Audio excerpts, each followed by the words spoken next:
Welcome to 1407 Grey Malkin Lane. This is the living memory of the X-Men. Don't let anyone tell you different. X-Men, issue 6, Legacy 306. Bark.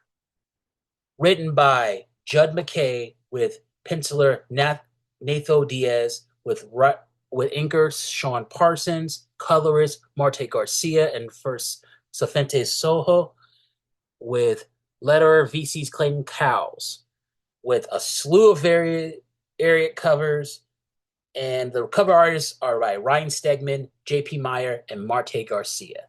Okay, jumping into it, we get the factory in Merle, Alaska.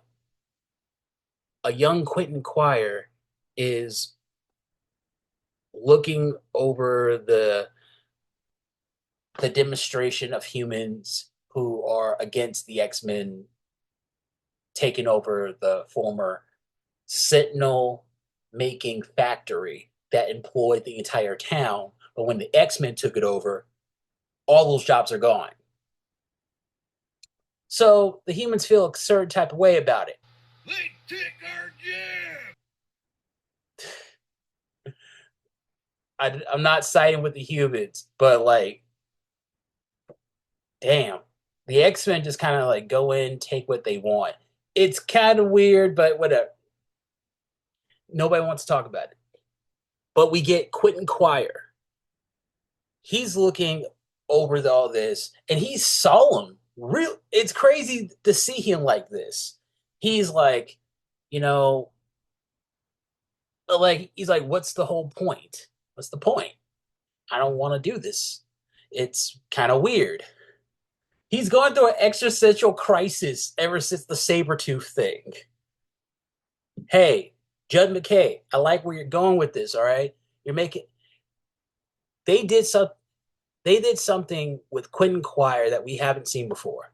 His confidence is shaken, and it's not over a girl. Like, but to be fair, Sabretooth is a healthy thing to be scared of. It's just he's never dealt with anything like that before, which is weird. Don't you think? It's a little weird. Okay.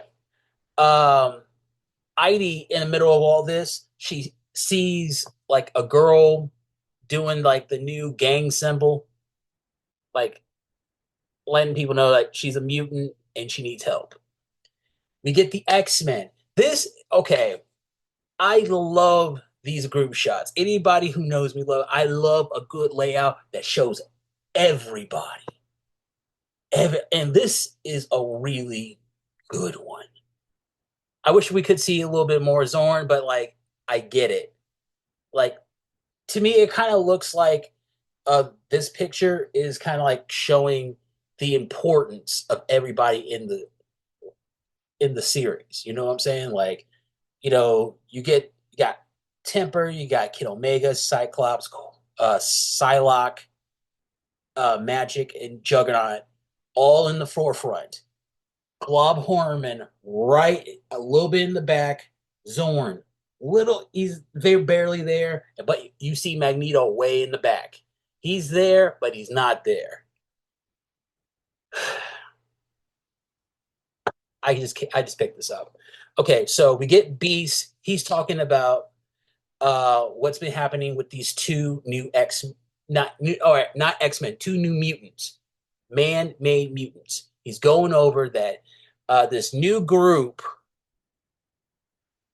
has been making humans into mutants and just making it seem like mutants are just doing wild shit. It's crazy. Magneto, he's quick to say, we're not going to make distinctions between born mutants and man-made mutants. There will be no distinction. I like this mentality. I like this rule. I really do.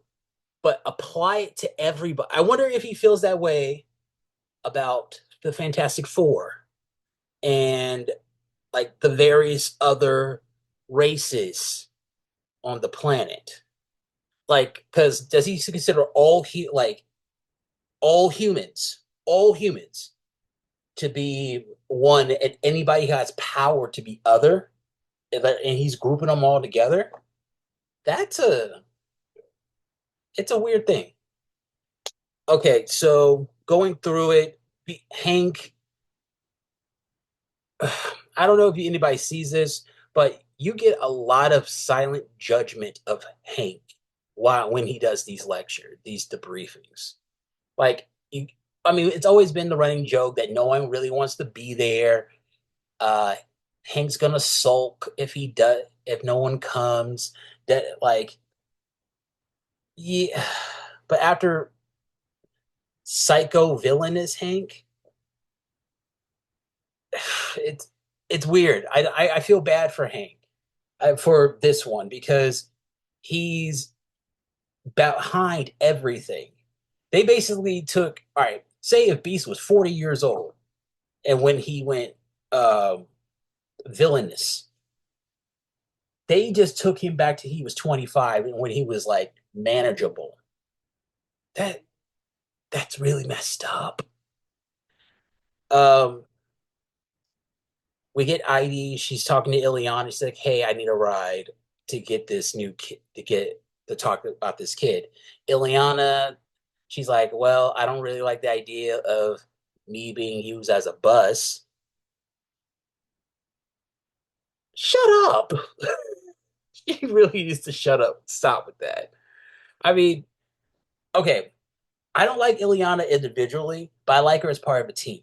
But the thing about it is, she is she's just an action junkie. She doesn't care where she is. She really don't care. Like if all her friends said, "Hey, we're gonna start killing people. We're gonna start taking over the planet from mutants," she would be like, "Bet." Like there's no confliction with her. She's oh man, I that's maybe the one reason I don't like her because there's no depth to her. That it's just like I want to fight. I want to fight against everything because I wasn't able to when you hurt me, but now that I'm able to, I'm gonna slash everything. Okay, I get that, but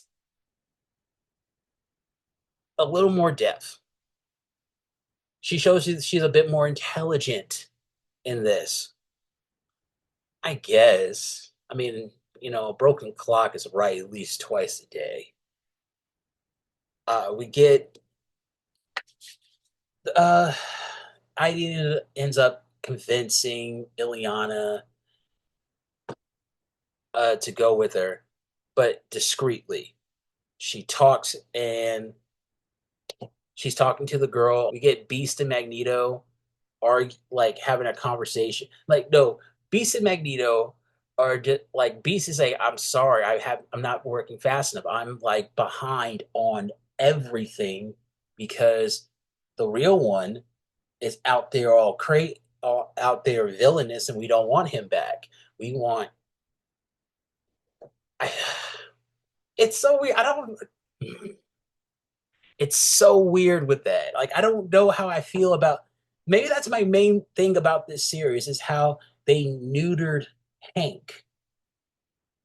That's just it's crazy to me. Yeah, like don't you like? Mm.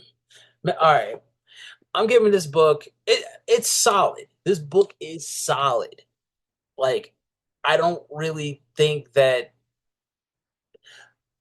I have a lot of opinions about everything.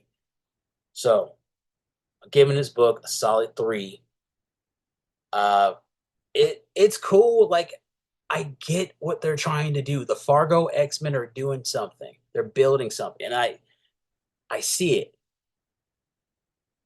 It's just like a lot of the stuff from Krakoa. I don't know. I feel a type of way about it. This is 1407 Great Malkin Lane. That's I'll right, see you the soon. goat. The goat.